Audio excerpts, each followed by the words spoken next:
আসসালামু আলাইকুম ওয়ারহমাতুল্লাহি ওয়াবারাকাতুহু। আসসালামু আলাইকুম। খালাতো ভাইকে নিজের করে পাওয়ার জন্য মেয়েটি তার ভাবি নিসার উপর করে কালো জাদু। আর এই কালো জাদুর ফলে নিসার উপর আসর করে আনজার নামক এক বিশেষ প্রজাতির জিন, যে প্রজাতির জিনরা মানুষদেরকে প্রচন্ড পরিমাণে ঘৃণা করত এবং যার উপর আসর করত তার রক্তের সম্পর্কের প্রত্যেককে নির্মমভাবে যন্ত্রণা দিয়ে মেরে ফেলত। কিন্তু অবাক করা ঘটনা তো তখন ঘটতে থাকে যখন এই কালো জাদুর ফলে নিসার পরিবার নয়, বরং এর ফলে মারা যেতে থাকে ওই মেয়েটির পরিবার, যে কিনা কালো জাদু করেছিল। হ্যাঁ, আপনারা ঠিকই ধরেছেন। আজ আমি আপনাদের জন্য নিয়ে এসেছি সদ্য মুক্তি পাওয়া, বিশ্বের বুকে সাড়া জাগানো ইন্দোনেশিয়ান ইসলামিক হরর মুভি সিজিনের গল্প, যেটা রিলিজ পাওয়ার পর থেকেই আপনারা প্রচুর পরিমাণে কমেন্ট করেছিলেন। তাই চলুন কোনো রকম দেরি না করে শুরু করা যাক এই জনপ্রিয় মুভির গল্প। গল্পটি শুরু হয় সূরা আল মুতাফফিফিনের একটি আয়াত দিয়ে, যেখানে সিজ্জিনের ব্যাপারে বলা হয়েছিল। এই সিজ্জিন কি ছিল এবং এই আয়াতের ব্যাখ্যা কি তা আমরা গল্পের সাথে সাথে জানতে পারবো। আপাতত আমরা একজন শামানকে দেখতে পাই, যে কিনা কালো জাদু করছিল। এই শামানের কাছে এসেছিল ইরমা এবং উলান নামের দুই বোন। উলান ইরমাকে জিজ্ঞাসা করে তারা এই ভয়ানক জায়গায় কেন এসেছে। ইরমা কিছু বলার আগেই সেখানে এক অদ্ভুত দেখতে বৃদ্ধা চলে আসে। বৃদ্ধা তাদের দুজনকে দুটি সাদা ওড়না দেয় এবং মাথা ঢেকে নিতে বলে। এরপর বৃদ্ধা দুজনকে সেই শামানের কাছে নিয়ে যায়। শামান প্রথমে তাদের কোনো একটি সূরা পড়তে বলে এবং সে নিজে কিছু তন্ত্রমন্ত্র করতে থাকে। শামান যখন জিজ্ঞাসা করে সে এখানে কেন এসেছে, তখন উত্তরে ইরমা জানায় সে একটি ব্যাপারে জানতে চায়। সে জানতে চায় সে একজনকে বিয়ে করতে পারবে কিনা। তাকে ইরমা মনে প্রাণে ভালোবাসে এবং সারা জীবন তার সাথে থাকতে চায়। ইরমা যখন তার নাম বলে উলান তখন চমকে ওঠে, কেননা এই লোকটি আর কেউ নয় বরং তাদেরই খালাতো ভাই গালাং ছিল। উলান চমকে ওঠার কারণ হলো গালাং ইতিমধ্যে বিবাহিত। ইরমা এখানে শামানকে গালাংয়ের ছবি দেয় এবং সেই সাথে দেয় কিছু টাকা। আর এরপর শামান জিনদেরকে ডাকতে আরম্ভ করে এবং তাদের কাছে ইরমার প্রশ্নের উত্তর চায়। হঠাৎই শামান ইরমাকে বলে এই ব্যাপারে জবাব দিবে তার নিজের বোন। ইরমা তখন লক্ষ্য করে উলান অদ্ভুতভাবে বসে আছে।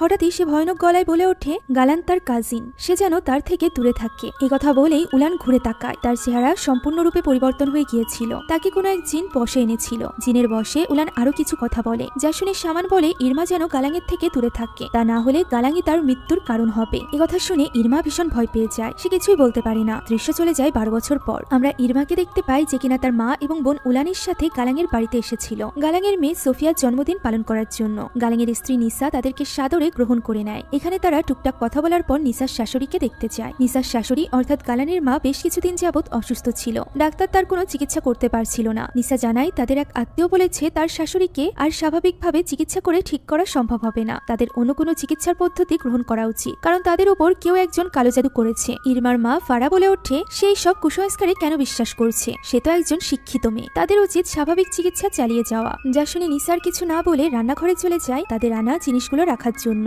ওই সময় গালাং সেখানে বসে কিছু একটা পড়ছিল। তখনই ইরমা সেখানে আসে এবং গালাঙের গায়ে পড়ে তার সাথে কথা বলতে থাকে। গালাং পাত্তা না দিলে সে জোর করে গালাংকে নিয়ে যায় সোফিয়ার কেক কাটতে, যে ব্যাপারটা নিসাও লক্ষ্য করে। নিসার চোখ মুখ দেখে আমরা বুঝতে পারি ইরমার এইভাবে গালাঙের কাছাকাছি আসা তার পছন্দ ছিল না, তবে সেই ব্যাপারে কিছু বলতোও না। এখন তারা সবাই মিলে সোফিয়ার জন্মদিনের কেক কাটে। আমরা জানতে পারি সোফিয়া চোখে দেখতে পায় না। ইরমা তাকে খুব সুন্দর একটা পুতুল উপহার দেয়, সেই সাথে দেয় একটা লিপস্টিক। এখানে সবাই যখন গালাঙের মাকে নিয়ে ব্যস্ত ছিল তখন চুপচাপ ইরমা চলে যায় গালাঙের কাছে। আমরা এখানে বুঝতে পারি ওই দিন কবিরাজ সাবধান করে দেওয়ার পরও ইরমা গালাঙের থেকে দূরে যায়নি। বিয়ের পরও গালাং এবং ইরমার মধ্যে সম্পর্ক ছিল, যে সম্পর্কের ফল হিসাবে ইরমা এখন গর্ভবতী। মূলত গালাং এবং ইরমার সম্পর্ক ছিল গালাঙের বিয়ের আগে থেকেই, তবে সে তা তার মাকে জানাতে চায়নি। 3 বছর ইরমার সাথে প্রেম করার পর গালাং তার মায়ের ঠিক করা মেয়ের সাথে বিয়ে করে, অর্থাৎ নিসার সাথে। তবে ইরমাকে সে ছেড়ে দেয়নি। এমনকি সে তখন তো ইরমাকে প্রমিসও করেছিল যে সে কখনোই ইরমাকে ছেড়ে দিবে না, কারণ সে একমাত্র ইরমাকেই ভালোবাসে। আর এভাবেই তারা গত 12 বছর ধরে একটা অবৈধ সম্পর্কে আবদ্ধ ছিল। ফলস্বরূপ এখন ইরমা প্রেগনেন্ট। এই ব্যাপারে ইরমা গালাঙের সাথে কথা বলতে চায়, তবে গালাং তার বাড়িতে এই ব্যাপারে কথা বলতে রাজি হয় না। গালাং বলে সে তো আগেই বলেছিল তারা সম্পর্কে থাকবে ঠিকই, কিন্তু তারা কখনোই বিয়ে করবে না, কারণ তারা দুজনই রক্তের সম্পর্কে সম্পর্কিত, যে কারণে হয়তোবা তাদের বিয়ে হলে তাদের বাচ্চাদের জীবনে ঝুঁকি থাকতে পারে। এ কথা শুনে ইরমা ভীষণ রেগে যায়। সে সোফিয়ার উদাহরণ টেনে বলে নিসা তো তার রক্তের কেউ না, তাহলে নিসা এবং তার সন্তান সোফিয়া কেন অন্ধ জন্মগ্রহণ করলো। এ কথা শুনে গালাং এতটাই রেগে যায় যে সে ইরমার উপর হাত তুলতে যায়। ঠিক তখনই সেখানে চলে আসে সোফিয়া। সে গালাংকে ইরমার দেওয়া গিফটের ব্যাপারে জানায় এবং ইরমা আন্টিকে ডাকতে থাকে। তবে গালাং সোফিয়াকে বুঝতে দিতে চাইছিল না তার সাথে এখানে ইরমাও আছে, তাই সে সোফিয়াকে বলে ইরমা এখানে নেই। সোফিয়া বলে সে ইরমা আন্টির পারফিউমের গন্ধ পাচ্ছে, তবে গালাং তার এই কথার উত্তর না দিয়ে তাকে নিয়ে ভেতরে চলে যায়। আর এরপর থেকে গালাং আর কোনো রকম যোগাযোগ রাখে না ইরমার সাথে। ইরমা এতে করে একেবারেই ফ্রাস্ট্রেটেড হয়ে গিয়েছিল। একে তো সে প্রেগনেন্ট ছিল, এর উপর আবার গালাং এখন তাকে পুরোপুরিভাবে ইগনোর করছিল। সে গালাংয়ের সাথে যোগাযোগ করতে চাইছিল, তাই সে বারবার তাকে কল করে যাচ্ছিল। এই ব্যাপারটা ওলানও লক্ষ্য করে। ওলান যেহেতু গালাং এবং ইরমার ব্যাপারে জানতো, তাই সে এখানে ইরমাকে সাবধান করে দেয় যে একদিন তাদের এই পুরো ব্যাপারটা সকলের সামনে চলে আসবে, তখন নিসার মুখোমুখি সে হতে পারবে না। হয়তোবা নিসা এতদিনে বুঝতেও পারছে যে তাদের মধ্যে কি চলছে, যা শুনে ইরমা বেশ রেগে যায় এবং তাকে সেখান থেকে চলে যেতে বলে। এখন এতবার কল দিয়েও গালাং রিসিভ না করায় ইরমা চলে যায় গালাংয়ের দোকানে। বাজারে গালাংয়ের একটি মাংসের দোকান ছিল। সেখানে গিয়েই সকলের সামনে ইরমা গালাংকে প্রশ্ন করে তার সন্তানের ব্যাপারে গালাং কিছু বলছে না কেন। গালাং তাকে চুপ করতে বলে এবং আশেপাশের সবাইকে সরিয়ে দেয়। তবে ইরমা তো এত সহজে চুপ করার পাত্র ছিল না। সে একটি ছুরি তুলে নেয় এবং গালাংয়ের দিকে তাক করে। সে বলে গালাংকে তাদের সন্তানের দায়িত্ব নিতেই হবে। সে শুধুমাত্র গালাংকে চায়, গালাংকে তার হতেই হবে। একথা বলে সে চিৎকার করে তার বাচ্চার ব্যাপারে সবাইকে বলতে চাইছিল। তাই তো তাকে চুপ করাতে গিয়ে গালাংয়ের ধাক্কা লাগে এবং ইরমা নিচে পড়ে যায়। সাথে সাথে ইরমার রক্তপাত শুরু হয়ে যায়। গালাং এটা দেখে ঘাবড়ে যায়। ঠিক তখনই একজন কর্মচারী এসে জিজ্ঞাসা করে কি হয়েছে। ব্যাপারটাকে ধামাচাপা দেওয়ার জন্য গালাং ইরমার পায়ে গরুর রক্তের পানি ঢেলে দেয় এবং বলে মাংসের পাত্রের উপর পড়ে গিয়ে তার পায়ে রক্ত লেগেছে। গালাংয়ের এমন ব্যবহার দেখে ইরমা ভীষণ কষ্ট পায়। তবে তার কষ্টের তো এখনো বাকি ছিল। গালাং যখন ইরমাকে নিয়ে হসপিটালে যায়, তখন তারা জানতে পারে ইরমার গর্ভপাত হয়ে গিয়েছে, যেটা জানার পর ইরমা কাঁদতে থাকে। তবে গালাংয়ের মধ্যে বিন্দুমাত্র অনুশোচনা ছিল না। সে যেন এমনটাই চাইছিল। সে ইরমাকে কিছু টাকা দেয় এবং হসপিটালের বিল পরিশোধ করতে বলে। এরপর সে বলে তারা এতদিন যাবত যে সম্পর্কে ছিল সেটা একটা পাপ সম্পর্ক ছিল। ইরমা যেন তাকে আর বিরক্ত না করে এবং তাকে ক্ষমা করে দেয়। তাদের সম্পর্ক এখানেই শেষ। একথা শুনে ইরমা প্রচন্ড ক্ষোভে ফেটে পড়ে এবং জিজ্ঞাসা করে তাহলে সে তাকে কেন স্বপ্ন দেখিয়েছিল, কেন তাকে বলেছিল সে সব সময় তার পাশে থাকবে। উত্তরে গালাং শুধুমাত্র তাকে সরি বলে এবং বলে তার এখন পরিবার আছে। একথা বলেই গালাং সেখান থেকে চলে যায়। পেছনে প্রচন্ড রাগ এবং প্রতিহিংসায় জ্বলতে থাকে ইরমা। এখন ওই রাতে গালাং যখন বাড়িতে ফিরছিল, তখন মসজিদের সামনে তার মসজিদের ইমাম সাহেবের সাথে দেখা হয়। ইমাম সাহেব সোফিয়ার জন্মদিন উপলক্ষে তার জন্য একটি উপহার দেয়, যা খুব সুন্দর একটি জায়নামাজ ছিল। ইমাম সাহেব বলে সোফিয়া বড় হচ্ছে, তার নামাজ পড়া শিখতে হবে, তাই সে তার জন্য এই উপহার দিয়েছে। ইমাম সাহেব আরো বলে ইদানিং গালাং মসজিদে আসছে না, তার উচিত সময় করে নামাজ পড়তে আসা। তার যদি সময় খারাপ চলে তাহলে সে আল্লাহর কাছে প্রার্থনা করতে পারে, আল্লাহ তাআলা তাকে পথ দেখাবে। গালাং তার কথার জবাব না দিয়ে বরং বিদায় নিয়ে সেখান থেকে চলে যায়। বাড়িতে ফিরে সে দেখতে পায় সোফিয়া ইরমার দেওয়া পুতুল নিয়ে খেলছে। নিসা এসে তার গায়ে রক্ত দেখলে গালাং বলে আজ সে খাসি জবাই করেছে, তাই তার জামায় রক্ত লেগেছে। নিসার কাছে গালাংয়ের আচরণ বেশ অদ্ভুত বলে মনে হয়, তবে স্বভাবতই সে খুব একটা কথা বাড়ায় না। এরপর গালাং সরাসরি গিয়ে ঘুমিয়ে পড়ে। মাঝরাতে তার হঠাৎই ঘুম ভাঙে। সে দেখতে পায় সোফিয়া তার কাছে এসেছে। সোফিয়া তাকে বলে আগামী বছর জন্মদিনে সে এই দুটো জিনিস উপহার পেতে চায়। এই বলে সে হাত বাড়িয়ে দেয়। তার হাতে মানুষের দুটি চোখ ছিল। আর এই ভয়ানক স্বপ্ন দেখে গালাং ভীষণ ভয় পেয়ে যায়। ঘুম ভাঙার পর সে ছুটে চলে যায় সোফিয়ার রুমে। সেখানে সে দেখতে পায় সোফিয়া শান্তভাবে ঘুমাচ্ছে। গালাং মন খারাপ করে সোফিয়ার পাশে বসে। সোফিয়ার চোখের এই অবস্থার জন্য সে মূলত নিজেকেই দায়ী মনে করত। সোফিয়া যখন মায়ের পেটে ছিল তখন একবার নিসার প্রচন্ড ব্যথা হয়েছিল, তবে গালাং খুব একটা পাত্তা দেয়নি, কেননা তখনও পর্যন্ত ডেলিভারির সময় হয়নি, কেবলমাত্র 6.5 মাস হয়েছে। তাই সে নিসাকে এই ব্যথা সহ্য করতে বলে। কিন্তু ব্যথা যখন প্রচন্ড বেড়ে যায় তখন তাকে ডক্টরের কাছে নিয়ে যাওয়া হয়। সেখানে জন্ম হয় সোফিয়ার। সে জন্ম থেকেই অন্ধ ছিল। ডাক্তার জানায় ব্যথার শুরুতেই যদি নিসাকে হসপিটালে নিয়ে আসা হতো তাহলে হয়তোবা তাদের সন্তানের চোখ নষ্ট হতো না। এই সব কিছু ভেবে গালাং সবসময় অপরাধ বোধে ভোগে। তাই তো পরদিনই সে মসজিদে যায়, যেখানে ইমাম সাহেব সিজ্জিন সম্পর্কে খুতবা করছিলেন। ইমাম সাহেব বলেন কোরআনে বলা আছে যারা ভয়ানক পাপ করে তাদের সবাইকে মৃত্যুর পর সিজ্জিন নামের একটা কারাগারে বন্দী করে রাখা হবে, সেখানে তারা অনন্তকালের জন্য বন্দী হয়ে যাবে। তাই ইমাম সাহেব এই সকল ভয়ানক পাপ থেকে সবাইকে দূরে থাকতে বলে। তবে গালাং এখানে মন দিয়ে এসব কথা শুনছিল না। সে অন্য কোনো চিন্তায় ডুবেছিল। খুতবা পাঠ শেষ হওয়ার পর গালাং বের হওয়ার সময় তার জুতা খুঁজে পাচ্ছিল না। তখন তার বন্ধু মজা করে বলে মসজিদও তাকে ওয়েলকাম জানাচ্ছে। সে গালাংকে জিজ্ঞাসা করে যে গালাং এতদিন যাবত কেন আল্লাহর স্মরণে আসেনি। তখন গালাং জানায় মানুষ যতক্ষণ না পর্যন্ত বিপদে পড়ছে ততক্ষণ পর্যন্ত আল্লাহর কথা মনে পড়ে না। যা শুনে তার বন্ধু বলে গালাংকে তো তাহলে আরো বেশি বেশি করে বিপদ দেওয়া উচিত, যাতে করে সে আল্লাহর কথা বেশি করে স্মরণ করে। একথা বলেই তার বন্ধু চলে যায়। ঠিক তখনই গালাংয়ের কাছে কল আসে ইরমার। ইরমা তখন বাসে ছিল। সে মূলত ওই কবিরাজের কাছে যাচ্ছিল যার কাছে সে 12 বছর আগেও একবার গিয়েছিল। তবে সে রাগের মাথায় কিছু একটা করার আগে শেষবারের মতো গালাংয়ের সাথে কথা বলতে চাইছিল, কিন্তু গালাং তো ফোন রিসিভ করেই অমনি বলে তার এবং তার পরিবারের থেকে দূরে থাকতে। একথা বলেই সে ইরমার কোনো কথা না শুনেই ফোন কেটে দেয়, যার ফলে ইরমার আরো বেশি রাগ হয়। সে ওই কবিরাজের কাছে যায় এবং সেখানে গিয়ে তার কাছে যত স্বর্ণালংকার ছিল সবকিছু দিয়ে দেয় এবং বলে শুধুমাত্র এর বিনিময়ে সে এমন কোনো ব্যবস্থা চায় যাতে করে সে গালাংয়ের জীবনে একমাত্র নারী হয়ে থাকতে পারে। ইরমা অনেক কিছু হারিয়েছে, তাই এখন সে শুধুমাত্র গালাংকেই চায়। কবিরাজ জিজ্ঞাসা করে এত কিছু হারানোর পরও কি তার মন ভরেনি, সে আরো কিছু হারানোর জন্য এখানে এসেছে। ইরমা তবুও তাকে বারবার অনুরোধ করতে থাকে কিছু একটা করতে, যাতে করে সে গালাংয়ের স্ত্রী হতে পারে। কিছুক্ষণ ভেবে ওই কবিরাজ গালাংয়ের স্ত্রীর নাম জিজ্ঞাসা করে। সে সাথে জানতে চায় তাদের বাড়িতে কে কে আছে। ইরমা তাকে সব জানিয়ে দেয়। এরপর কবিরাজ বলে জিনের সব থেকে ভয়ানক জাতিগুলোর মধ্য থেকে একটি হলো আনজার। আনজার আবার মুসলমানদের খুবই ঘৃণা করে, তাই সে চেষ্টা করবে আনজার জিন দ্বারা নিসাকে আসর করা। আসর করার 5 রাতের মধ্যেই নিসা এবং নিসার রক্তের সম্পর্কে সবাই মারা যাবে। একথা শুনে ইরমা কিছুটা চমকে যায়, কারণ সে চাইছিল না সোফিয়ার কোনো ক্ষতি হোক। তাই সে বলে নিসার মেয়ে সোফিয়া অনেক ছোট, তাকে কি কোনোভাবে বাদ দেওয়া যায় না? তখন ওই কবিরাজ তাকে উস্কে বলে তার গর্ভের সন্তানের কথা যারা চিন্তা করেনি সে কেন তাদের সন্তানের কথা চিন্তা করছে। তখন ইরমার ভেতরের প্রতিহিংসার আগুন আবারও জ্বলে ওঠে, তাই তো সেই কাজ করতে রাজি হয়ে যায়। কবিরাজ তখন বলে এই সব কিছু করার জন্য প্রথমে তার একটি ষাঁড়ের নাড়িভুঁড়ি এবং একটি নতুন লাশের দরকার। লাশে সেসব নাড়িভুঁড়ি পেঁচিয়ে তাতে তন্ত্রমন্ত্র লিখে সে আনজারকে আহ্বান করবে। এরপর তার দরকার হবে নিসার ছবি এবং নিসার শরীরের কোনো একটি অংশ, যেমন তার রক্ত, চুল কিংবা নখ। ইরমা জানায় সেই সব কিছু এনে দিতে পারবে। আর এরপর সে চলে যাওয়ার পর ওই রাতেই কবিরাজ তার কাজ শুরু করে দেয়। সে একটি ষাঁড় জবাই করে তার নাড়িভুঁড়ি বের করে আনে, আর এরপর নতুন একটা কবর খুঁড়ে বের করে আনে একটা সদ্যমৃত লাশ থেকে পা কেটে নেয়, আর এরপর জিনকে ডাকার কাজ শুরু করে দেয়। আর ঠিক তখনই আমরা দেখতে পাই সোফিয়ার হঠাৎই পেটে ব্যথা করছে, যে ব্যাপারটা নিয়ে নিসাও বেশ চিন্তিত হয়ে পড়ে। পরদিন সকালবেলায় ইরমা চলে যায় গালাঙের বাড়িতে। নিসা জানায় গালাং বাড়িতে নেই। ইরমা বলে সে গালাঙের কাছে নয়, বরং সোফিয়ার কাছে এসেছে। ইরমা সোফিয়ার সাথে বসে বেশ কিছুক্ষণ গল্প করে। তখন নিসাও সেখানে আসলে তাদের কথাবার্তা দ্বারা আমরা জানতে পারি নিসার আসলে আপন বলতে কেউই ছিল না, তার বাবা মা অনেক আগেই মারা গিয়েছিল। এখন হঠাৎই বাহানা করে ইরমা চলে যায় নিসার ওয়াশরুমে। সেখানে গিয়ে ইরমা একটি চিরুনি থেকে প্রথমেই কিছু চুল নিয়ে নেয়। এবার দরকার ছিল নিসার রক্তের। সৌভাগ্যবশত সে সেখানে থাকা ডাস্টবিনের মধ্যে একটা স্যানিটারি প্যাড পায়, যেটা তুলে নেওয়ার পর সে তড়িঘড়ি করে সেখান থেকে বেরিয়ে যায়। নিসা বলে কিছুক্ষণের মধ্যেই গালাং চলে আসবে, সে চাইলে অপেক্ষা করতে পারে। তবে ইরমা বলে তার এত সময় নেই। সোফিয়া তাকে অপেক্ষা করতে বলে এবং তার সাথে খেলতে বলে। তখন সোফিয়া তার গাল ছুঁয়ে আদর করে ওয়াদা করতে বলে যে পরের বার সে অবশ্যই তার সাথে খেলতে আসবে। একথা শুনে ইরমা কিছুটা ইতস্তত বোধ করে, কেননা সে জানতো যে সে সোফিয়ার কত বড় ক্ষতি করতে চলেছে। হয়তোবা এই কালো জাদুর ফলে সোফিয়া মারা যাবে, তাই সে তার চোখের পানি আটকে রাখতে পারে না। এই ছোট্ট মেয়েটিকে তার ভালোবাসার জন্য বলি দিতে হচ্ছে। একথা ভেবেই সে ভীষণ কষ্ট পাচ্ছিল। এক মুহূর্তের জন্য সে তো ভাবেও যে সে হয়তোবা কালো জাদু করবে না, কিন্তু গালাঙের বাড়ি থেকে বের হওয়ার সময় হঠাৎই তার গালাঙের সাথে দেখা হয়, যে কিনা আবারও তার সাথে খারাপ ব্যবহার করতে আরম্ভ করে এবং তার পরিবার থেকে দূরে থাকতে বলে। ফলে ইরমার মনের রাগ আবারও বেড়ে যায়। সে তখনই ওই কবিরাজের কাছে চলে যায় ওই জিনিসগুলো নিয়ে। একে একে সব জিনিসগুলো সে ওই শয়তান কবিরাজের হাতে তুলে দেয়। কবিরাজ বলে সে প্যাড নিয়ে এসে ভালোই করেছে, কেননা রক্ত চুলের থেকে বেশি শক্তিশালী। আই এম রিয়েলি সরি যে ব্যাপারটা খুবই সেন্সিটিভ হওয়া সত্ত্বেও এটা আমার এইভাবে আলোচনা করা লাগছে।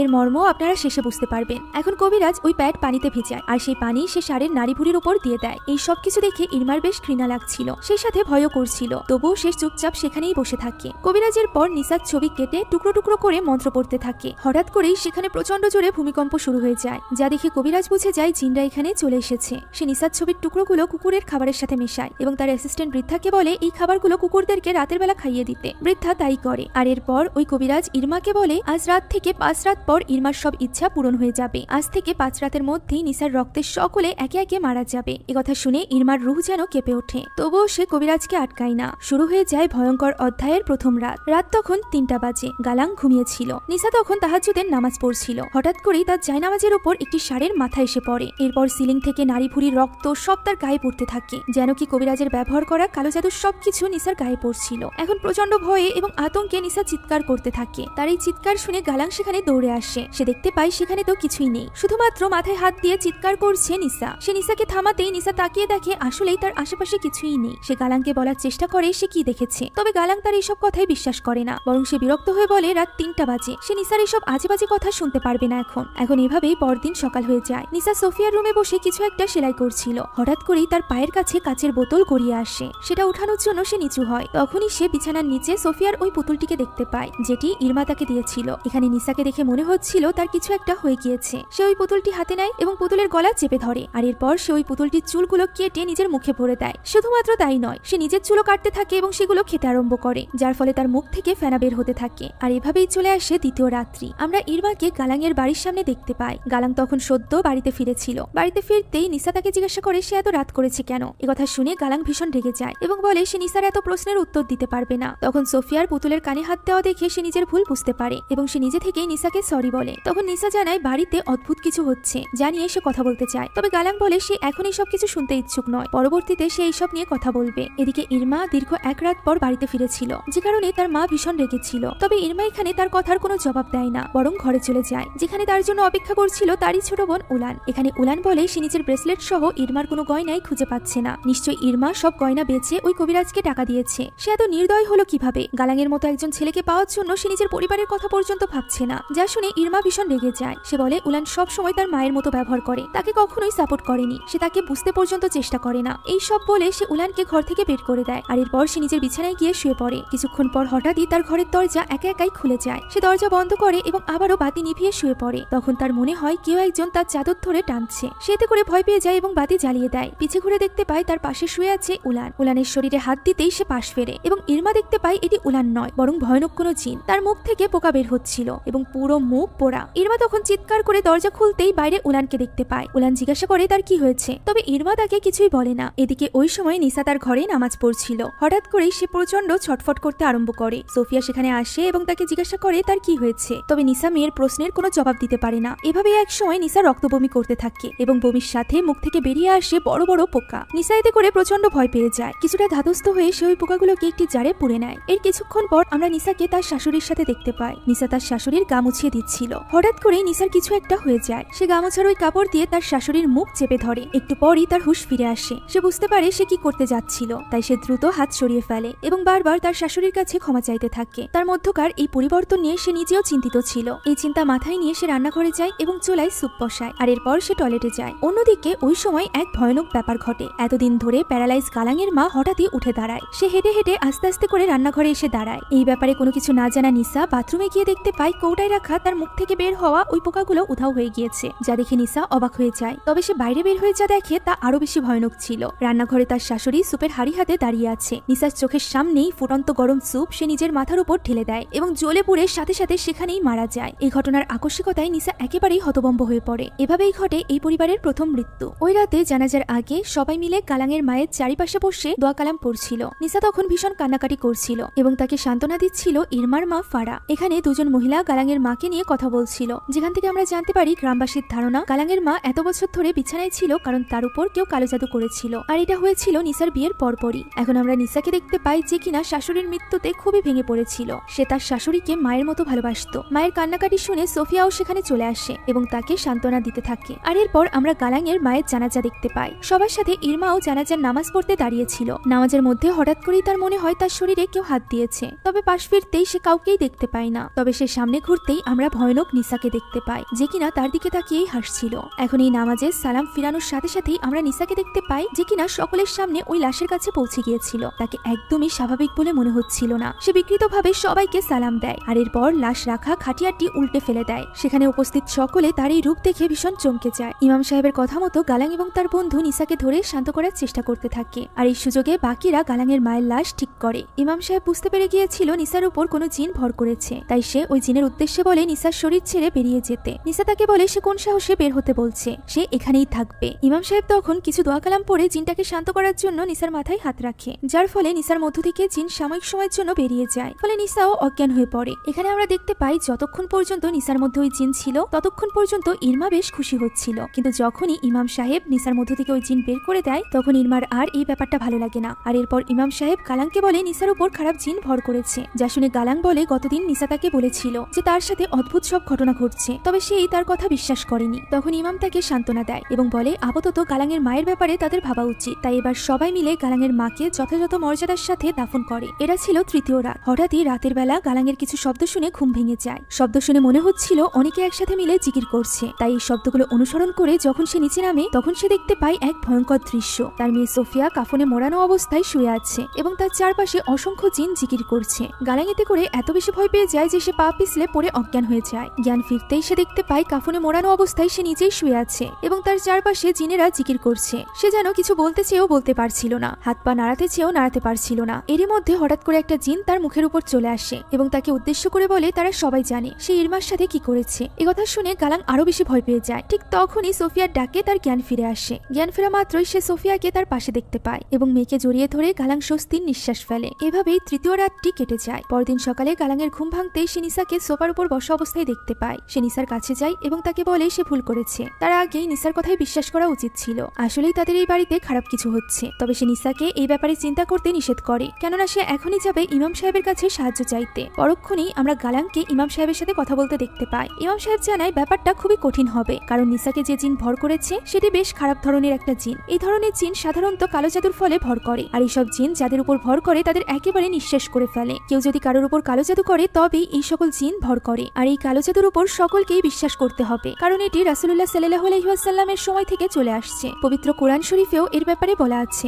গালাং জিজ্ঞাসা করে সে এখন কি করতে পারে। ইমাম সাহেব বলে যত খারাপ জিনই হোক না কেন আল্লাহ সবকিছুরই সমাধান রেখেছেন। ইমাম সাহেব চেষ্টা করবে তার সাধ্যমতো সাহায্য করার। এখন ইমাম সাহেব কিছু সূরা একটি কাগজে লিখে তা পানির বোতলে রেখে দেয়। আর এরপর সে গালাংকে বলে এই পানি প্রতি ওয়াক্তের নামাজের সময় অজু করে সে যেন নিসার কপালে মাখিয়ে দেয়। অন্যদিকে নিসা তখন বাড়িতে একা ছিল। সে টয়লেট থেকে হঠাৎই আওয়াজ শুনতে পায় এবং সেদিকে এগিয়ে যায়। সেখানে গিয়ে সে যা দেখে তা আমিও এক্সপ্লেন করতে পারবো না, তাই এই দৃশ্যটাকে এড়িয়ে যাচ্ছি। এখন গালাং বাসায় ফিরে নিসাকে পুরোপুরি নোংরা অবস্থায় পায় এবং কোনো মতে সে তাকে পরিষ্কার করে। এই সময় নিসাকে দেখে বোঝাই যাচ্ছিল সে যেন নিজের মধ্যেই নেই, ওয়াক্ত হয়ে গিয়েছিল। তাই গালাং ওই পবিত্র পানি বের করে নিসার কপালে লাগাতে যায়। তবে সেটা দেখা মাত্রই নিসা প্রচন্ড ছটফট করতে এবং চিৎকার চেঁচামেচি করতে থাকে। গালাং তবুও জোর করে তার মুখে ওই পানি মাখিয়ে দেয়, যার ফলে নিসা একেবারেই নিথর হয়ে পড়ে। তখন গালাং তাকে জড়িয়ে ধরে বলে যে তার মা মারা গিয়েছে, এখন আপন বলতে সোফিয়া এবং নিসাই আছে, তাই নিসা যেন এরকমটা না করে তার সাথে। মূলত সেইখানে নিসার এমন অবস্থা দেখে বেশ ভেঙে পড়েছিল। সে নিসাকে ঘরে শুইয়ে দেয় আর এরপর সেখানে থাকা ক্যাসেটে আয়াতুল কুরসি চালিয়ে দিয়ে সে ঘর থেকে বেরিয়ে যায়। তবে সে বের হওয়ার সাথে সাথেই ক্যাসেটটি বন্ধ হয়ে যায়। আর ঠিক তখনই আমরা নিসার এক ভয়ানক রূপ দেখতে পাই। আর এভাবেই চলে আসে ভয়ানক চতুর্থ রাত। আমরা ইরমাদের বাড়ি দেখতে পাই। ইরমার মা তখন বাড়িতে একা ছিল, তার কিছু একটা হয়ে গিয়েছিল। সেসব কাচের জিনিসপত্র আশ্রে আশ্রে ভাঙছিল। এক সময় সে মাটি থেকে কাজ তুলে নেয় এবং তা গিলে খেতে আরম্ভ করে, যার ফলে তার গলা কেটে যায়। আর এভাবেই রক্তপাত হতে হতে সে সেখানেই মারা যায়। ইরমা এবং ওলান বাড়িতে ফিরে মাকে এইভাবে দেখে হতভম্ব হয়ে পড়ে। তারা চিৎকার করে মাকে ডাকতে থাকে, তবে তাতে কোনো লাভ হয় না। তাদের মা অলরেডি তাদেরকে ছেড়ে চলে গিয়েছিল। পরদিন তার জানাজার ব্যবস্থা করা হয়। উলান তখন বোনকে ধরে কাঁদছিল, তবে সে তো জানতোই না এই সব কিছুর জন্য ইরমাই দায়ী, অর্থাৎ তার বোনই দায়ী। ইরমা বলে তার ধারণা এই সব কিছু তার জন্যই হচ্ছে। তার মা, তার খালা অর্থাৎ গালাংয়ের মা তার জন্যই মারা গিয়েছে। উলান জিজ্ঞাসা করে সে কি করেছে। ইরমা বলে সে আবারও ওই কবিরাজের কাছে গিয়েছিল। উলান সব বুঝতে পারে এবং বলে এসব কি সে গালাংয়ের জন্য করেছে। ইরমা বলে তার গর্ভে গালাংয়ের সন্তান ছিল, যাকে হারানোর পর সে প্রচন্ড রেগে গিয়েছিল এবং কোনো কিছু না ভেবেই ওই কবিরাজের কাছে ছুটে গিয়েছিল। ইরমা আরো জানায় কবিরাজ বলেছিল শুধুমাত্র নিসার রক্তের সম্পর্কের আত্মীয়রাই মারা যাবে, অথচ নিসার শাশুড়ি বা তাদের মা কেউই নিসার রক্তের সম্পর্কের না। তাহলে তারা কেন মারা যাচ্ছে, সবকিছু কেন উল্টোপাল্টা হচ্ছে। তখন উলান কাঁদতে কাঁদতে বলে ওই কবিরাজ তাকে বোকা বানিয়েছে। সে এখন কি চায়, সে আসলেই খুব নির্দয় একজন মহিলা। তাদের মা মারা গিয়েছে, এর মানে তারাও ছাড় পাবে না, কেননা তাদের মায়ের রক্তই তো তাদের শরীরে বইছে। এখন তারা কি করবে? এভাবে চলতে থাকলে উলান নিজেও তো মারা যাবে। একথা শুনে ইরমা বেশ ঘাবড়ে যায়। সে বলে সে উলানের কিছুই হতে দিবে না, সে সবকিছু ঠিক করে ফেলবে। দু বোন একে অপরকে জড়িয়ে ধরে কাঁদতে থাকে। অন্যদিকে তখন নিসা এবং সোফিয়া বাড়িতে ছিল। সোফিয়া মায়ের সাথে কথা বলছিল, তবে নিসার সেদিকে কোনো মন ছিল না। এরই মধ্যে ওয়াক্ত হয়ে যায়। গালাং বাড়িতে না থাকায় সে নিসার মাথায় পানি দিতে পারে না, যে কারণে নিসা তখন আজানের ধ্বনি কিছুতেই সহ্য করতে পারছিল না। এক পর্যায়ে সে প্রচন্ড চিৎকার করে সেখান থেকে ছুটে যায় এবং দৌড়ে গিয়ে গলায় ফাঁস লাগায়। সৌভাগ্যক্রমে ঠিক তখনই গালাং সেখানে চলে আসে। সে কোনো মতে নিসাকে মাটিতে নামিয়ে আনে। এই সব কিছু গালাং আর সহ্য করতে পারছিল না, তাই সে প্রচন্ড হতাশায় চিৎকার করে কাঁদতে থাকে। এই ঘটনার কিছুক্ষণ পরই ইমাম সাহেব আসে নিসাকে দেখতে। নিসা প্রায় মরার মতো হয়ে পড়েছিল, যা দেখে ইমাম সাহেবের পর্যন্ত আত্মা কেঁপে যায়। সে নিসার চোখ বন্ধ করে দেয় এবং গালাংকে বলে মনে সাহস রাখতে। তারা যা করতে চলেছে তা খুবই ভয়ানক। এর জন্য গালাংকে নিসাকে প্রস্তুত করতে হবে। প্রথমে নিসার মুখে পবিত্র পানি দিতে হবে আর এরপর একটা স্কার্ফ দিয়ে তার মাথা ঢেকে দিতে হবে। সে এখানে গালাংকে বলে তওবার নামাজ পড়তে, যাতে করে তার যাবতীয় পাপের জন্য আল্লাহর কাছে সে ক্ষমা চাইতে পারে। নিশ্চয়ই আল্লাহ তাদেরকে সাহায্য করবে। আর এরপর ইমাম সাহেব বলে সে যেন নির্দিষ্ট সময় নিসাকে সাথে নিয়ে মসজিদের পেছনের হলে চলে আসে। একথা বলে ইমাম সাহেব সেখান থেকে চলে যায়। সে যাওয়ার পরপরই সেখানে আসে ইরমা এবং উলান। নিজের এমন দুঃসময়ে ইরমাকে সেখানে দেখে গালাং আরো বেশি রেগে যায়। সে তাকে এখানে আসতে নিষেধ করে। তখন ইরমা গালাংকে বলে দেয় যে প্রত্যেকটি মৃত্যুর জন্য সে নিজেই দায়ী, তার জন্যই তার মা এবং খালা মারা গিয়েছে। যা শুনে গালাং হতভম্ব হয়ে যায়। সে বুঝতে পারে নিসার মধ্যে থাকা ওই জিন আর কেউ নয় বরং ইরমাই পাঠিয়েছিল। তাই সে ইরমার উপর প্রচন্ড রেগে যায়। তখন ইরমাও রেগে যায়। সে বলে সে একা এইসবের জন্য দায়ী নয়, গালাংও সমানভাবে দায়ী। গালাং তাকে বাধ্য করেছে এই সব কিছু করতে। গালাংই তাকে পাগল করে তুলেছে। গালাং দীর্ঘ 15টা বছর ধরে তার অনুভূতি নিয়ে খেলেছে। সে ভুল করেছে গালাংয়ের মতো ছেলের জন্য নিজের জীবন শেষ করে দিয়ে। সে এখানে গালাংকে একটা থাপ্পড় পর্যন্ত মারে। তবে গালাং তখন বলে যত যাই কিছু হোক না কেন গালাং তার পরিবারকে রক্ষা করার সর্বোচ্চ চেষ্টা করবে। এতে করে ইরমার ক্ষতি হলেও তার কিছু করার নেই। একথা বলে সে সেখান থেকে চলে যায় এবং ইরমা কাঁদতে থাকে। চলে আসে পঞ্চম এবং শেষ রাত। ইরমার কাছে যে কয়টা সোনার আংটি ছিল সে কয়টাই সে কাপড়ে পেঁচিয়ে নেয়। আর এরপর উলানকে গিয়ে বলে আজই শেষ রাত, তাদেরকে দ্রুত সামানের কাছে যেতে হবে। তবে উলান এই কথার কোনো সাড়া না দিলেই সে বুঝতে পারে উলান অলরেডি ওই জিন দ্বারা পজেস হয়ে গিয়েছে। এখানে সে নিজের আদরের বোনটার এক ভয়ানক রূপ দেখে, যে কিনা ইরমারই গলা চেপে ধরে। ইরমা কোনো মতে নিজেকে ছাড়িয়ে নেয় এবং বারবার উলানকে ডেকে তার হুঁশ ফেরানোর চেষ্টা করতে থাকে। উলান ইরমাকে মারতে থাকলে সে এক ছুটে একটি ঘরে ঢুকে দরজা বন্ধ করে দেয়। উলানের ভেতরে থাকা শয়তান জিনটি বারবার ইরমাকে ডাকছিল। হঠাৎই এক সময় তার এই ডাক বন্ধ হয়ে যায়, যা দেখে ইরমা ভয়ে ভয়ে দরজা খোলে, কিন্তু বাইরে সে কাউকেই দেখতে পায় না। ঠিক তখনই ঘরের জানালা ভেঙে ভেতরে ঢুকে পড়ে উলান। ইরমা ছুটে ঘর থেকে বেরিয়ে যায়, উলানও তার পিছু করতে থাকে। ইরমা একটি গাছের নিচে গিয়ে একটি পাথর হাতে তুলে নেয়, তখন পেছনে ফিরে দেখতে পায় উলান একেবারেই স্বাভাবিক হয়ে গিয়েছে, যা দেখে ইরমা তার হাতে থাকা পাথরটি ফেলে দেয়। পাথরটি ফেলে দেওয়ার সাথে সাথেই উলান আবারও ওই জিনের বশে চলে আসে এবং ইরমাকে বলে উলান মরতে চলেছে। একথা বলেই ওই জিন উলানকে নিয়ে গাছে উঠে যায়। ইরমা বারবার আল্লাহর নাম নিয়ে তাকে এই কাজ করতে নিষেধ করে, তবে উলান তো তখন আর নিজের মধ্যে ছিল না। সে সেখান থেকে লাফ দেয়, কিছু চুলের সাথে তার মাথার খুলে ওই ডালেই বেঁধে থেকে যায় এবং তার নিথর দেহটি এসে পড়ে ইরমার সামনে। ইরমা হতবুদ্ধির মতো বোনের লাশ জড়িয়ে ধরে বসে থাকে। অন্যদিকে ইমাম সাহেব মসজিদের পেছনের হলে সবকিছু প্রস্তুত করে। সে প্রথমে চারদিকে 4টা কোরআন শরীফ রাখে, আর এরপর 4 জন মিলে ওই কোরআন শরীফ তেলাওয়াত শুরু করে। অন্যদিকে ওই সময় আমরা গালাংকে দেখতে পাই যে কিনা তওবার নামাজ পড়ছিল। সে মহান আল্লাহ তাআলার কাছে ক্ষমা চেয়ে তার কাছে সাহায্যের জন্য আকুতি জানায়। আর এরপর নিসার মাথায় ঘুমটা পরিয়ে দিয়ে তাকে তৈরি করে নেয়, আর এরপর স্ত্রী এবং সন্তানকে জড়িয়ে ধরে, কেননা সামনে তাদের সাথে কি হতে চলেছে তা তারা জানতো না। এখন নিসাকে নিয়ে যাওয়া হয় ইমাম সাহেবের কাছে ওই মসজিদের পেছনের হলে, যেখানে নিসাকে বসানোর জন্য ইমাম সাহেব ওই চেয়ারটি রেখেছিল। সে প্রথমেই কিছু সূরা পড়ে নিসার গায়ে পানি ছেটাতে যায়, তবে নিসা তখন পাল্টা আক্রমণ করে তার হাতে থাকা ওই পবিত্র পানি ফেলে দেয়। ফলে সকলে মিলে আগে নিসাকে একটি দড়ি দিয়ে বাঁধার চেষ্টা করে, আর এরপর পবিত্র কালিমা লেখা কাপড় জড়িয়ে নিসাকে শান্ত করার চেষ্টা করে। অন্যদিকে ওই সময় ইরমা একটি বাসে ছিল। সে মূলত এই বাসে করে ওই কবিরাজের বাড়িতেই যাচ্ছিল। সেখানে পৌঁছে সে ওই কবিরাজের সাথে দেখা করতে চায়। তখন ওই বৃদ্ধা তাকে জানায় যে কবিরাজ বাড়িতে নেই, যা শুনে ইরমা কাঁদতে কাঁদতে বলে কবিরাজকে তার ভীষণ প্রয়োজন, তার মা কেন মারা গেল এটা সে জানতে চায়। তখন বৃদ্ধা জিজ্ঞাসা করে ইরমা আসলে কার রক্ত এনে দিয়েছিল, যা শুনে ইরমা কিছুটা দ্বিধায় পড়ে যায়। সে একেবারে স্তম্ভিত হয়ে গিয়েছিল, কেননা সে বুঝতে পেরেছিল সে রক্ত আনার সময় কিছু একটা ভুল করেছিল। তাই সে তখনই ওই কবিরাজের সাথে দেখা করতে চায়, কেননা এতে করে তার জীবনও যেতে পারে। তবে ওই বৃদ্ধা তাকে যেতে দেয় না। সে বলে এখন অনেক দেরি হয়ে গিয়েছে, এখন আর ইরমাকেও বাঁচানো সম্ভব নয়, যা শুনে ইরমা ক্ষেপে যায় এবং তখনই ওই বৃদ্ধাকে ধাক্কা দেয়, যার ফলে ওই বৃদ্ধা পাথরের ওপর পড়ে মাথা ফেটে মারা যায়। তবে এতে ইরমার বিন্দুমাত্র আফসোস ছিল না, কেননা সে তো যেকোনো ভাবে নিজের জীবন বাঁচাতে চাইছিল।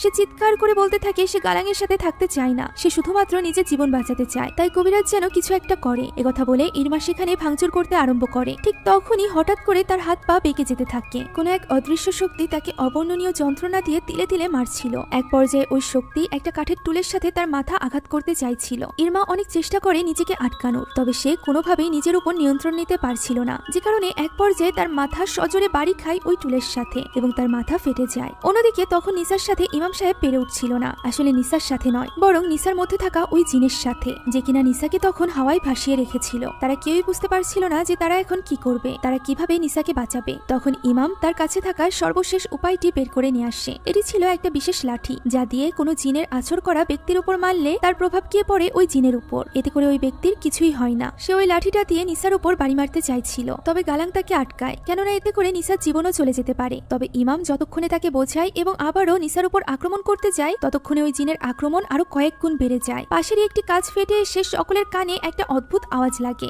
যার ফলে সকলে গিয়ে ছুটে পড়ে এবং নিসাও উপর থেকে পড়ে যায়। ইমাম সাহেবের শাগরেদরা অজ্ঞান হয়ে গিয়েছিল। কিছুক্ষণ পর কোনো মতে গালাঙের জ্ঞান ফেরে। সে ঝাপসা চোখে দেখতে পায় নিসা তার দিকেই ছুটে আসছে। নিসা দৌড়ে এসে গালাঙের গলা চেপে ধরে। গালাং বহু কষ্ট করেও নিজেকে ছাড়াতে পারছিল না, ফলে আর কোনো উপায় না পেয়ে ইমাম সাহেব উঠে দাঁড়ায় এবং ওই লাঠির মতো দেখতে বিশেষ বস্তুটি দিয়ে নিসার মাথায় আঘাত করে। সাথে সাথে নিসা সেখানেই অজ্ঞান হয়ে যায়। এই পদ্ধতিতে মূলত জিনকে একেবারেই মেরে ফেলা হয়। তবে যদি কারোর শরীরে সত্যিই জিন না থাকে এবং তাকে এই লোহার লাঠির আঘাত করা হয়, তাহলে তার সাথে কি হবে এই ব্যাপারে ইমাম সাহেব জানে না। আর ঠিক তখনই সেখানে এসে দাঁড়ায় সোফিয়া, যার উপর ছিল সেই জিনের আসর। দৃশ্য চলে যায় অতীতে। আমরা জানতে পারি ইরমা যেদিন প্যাড নিতে গিয়েছিল তার আগের দিন রাতেই সোফিয়ার পেটে ব্যথা হয়েছিল। এই দৃশ্যের কথা আমি বলেছিলাম। মূলত ওই দিনই সোফিয়া প্রথমবারের মতো নিজের কৈশোর জীবনে পা বাড়িয়েছিল, যে ব্যাপারটা নিয়ে নিসা খুব এক্সাইটেড ছিল। সে নিজেই তার মেয়ের প্যাড ডাস্টবিনে ফেলেছিল, যা পরবর্তীতে তুলে নেয় ইরমা। ইরমা ভেবেছিল এই রক্ত হয়তো বা নিসার, কিন্তু এটা ছিল সোফিয়ার রক্ত। আর এই কারণেই সোফিয়ার রক্তে সকলে একে একে করে মারা যাচ্ছিল।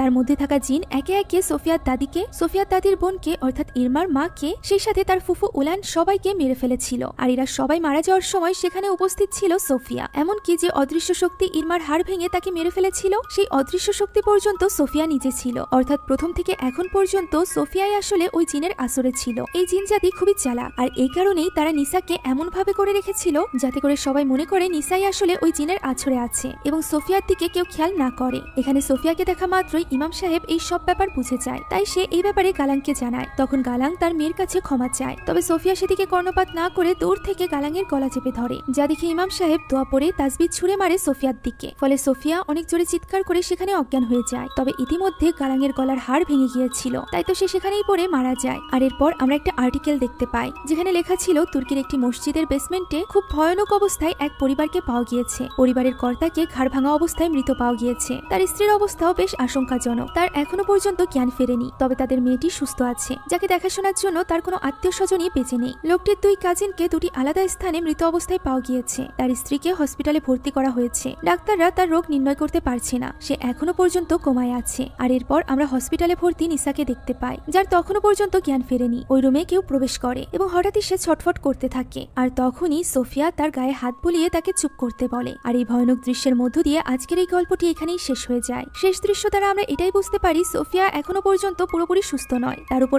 এখনো আনজার জিনের ছায়া রয়েছে। তুর্কিতে ঘটা একটা সত্য ঘটনার উপর ভিত্তি করে নির্মাণ করা হয়েছিল তুর্কির সিজ্জিন মুভি, আর ওই সিজ্জিন মুভি থেকেই নির্মাণ করা হয়েছে এই মুভিটি। তবে এটা ইন্দোনেশিয়ান হওয়ায় এখানকার হরর সিনগুলো আরো বেশি হরিফাইং। এছাড়া কিছু কিছু ব্যাপার তুর্কির সিজ্জিন মুভি থেকে একটু পরিবর্তন করা হয়েছে, যে পরিবর্তনগুলো বেশ ভালোই লেগেছে। আশা করছি আপনাদের কাছেও এই গল্পটি ভালো লেগেছে। একটা মজার ব্যাপার কি জানেন, তুর্কির সিজ্জিন 1 মুভিটি আমি এক্সপ্লেন করেছিলাম আজ থেকে 4 বছর আগে, অর্থাৎ 2020 সালের রমজান মাসে রোজার মধ্যে। আর কিভাবে যেন সিজ্জিন মুভিটাও আমি একই টাইমে এক্সপ্লেন করলাম, অর্থাৎ রমজান মাসে। আশা করছি এই মুভির গল্প আপনাদের কাছে ভালো লেগেছে। যদি ভালো লেগে থাকে তাহলে একটি লাইক এবং একটি কমেন্ট করতে ভুলবেন না। সেই সাথে এরকমই ভয়ঙ্কর জিন ভূতের গল্পের জন্য আমাদের চ্যানেলটিকে সাবস্ক্রাইব করে বেল আইকনটি প্রেস করে দিবেন। Thank you so much for watching this video. আল্লাহ হাফিজ।